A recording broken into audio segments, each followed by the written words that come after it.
उन्होंने सवाल किया कि इस मस्जिद को क्यों नहीं हटाया जा रहा। इस पर केंद्रीय नागरिक उड्डयन मंत्रालय की ओर से जवाब भी आया।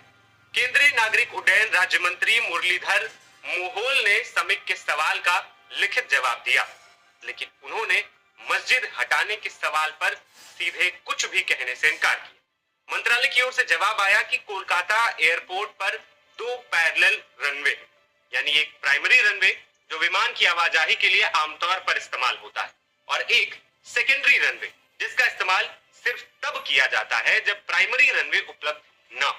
जैसे कि अगर प्राइमरी रनवे के मरम्मत का काम चल रहा हो या कोई भी तकनीकी खराबी भी हो सकती है, और ऐसे में सेकेंडरी रनवे का इस्तेमाल होता है।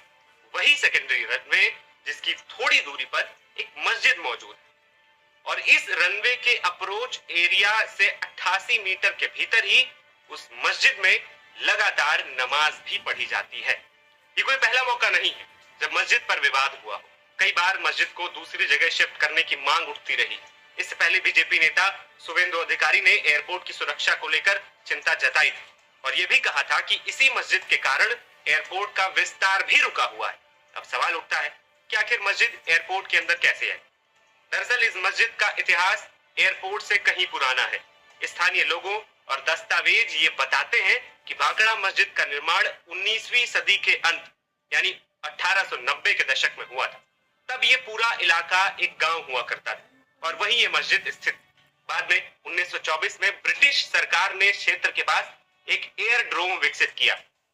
उस समय भी मस्जिद के आसपास आबादी मौजूद थी। 1950 और 1960 के दशक में जब हवाई यातायात बढ़ा तो एयरपोर्ट का विस्तार पश्चिम दिशा में किया गया और सेकेंडरी रनवे का भी निर्माण हुआ।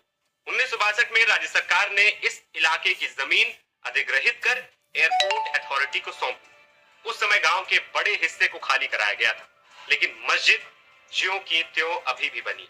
ऐसा माना जाता है कि जमीन हस्तांतरण के समय मस्जिद को न छेड़ने की कुछ सहमति बनी थी, जिसके कारण अभी तक ये मस्जिद वहीं पर मौजूद है। मस्जिद को हटाने के प्रयास कई बार किए गए, लेकिन हर प्रयास विफल रहा।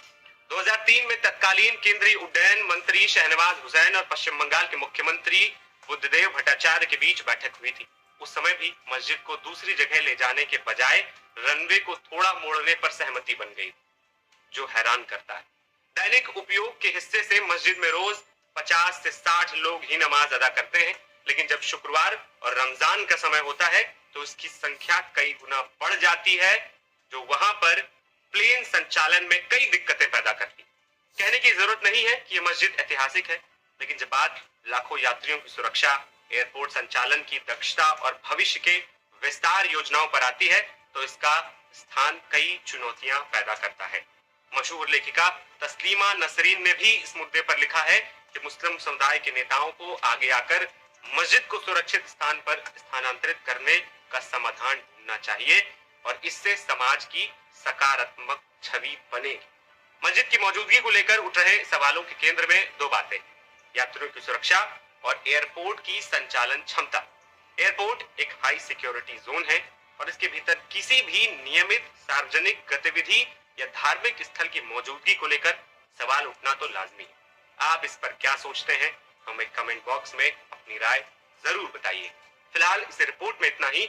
मुझे दीजिए इजाजत। मेरा नाम है आदर्श और आप देख रहे हैं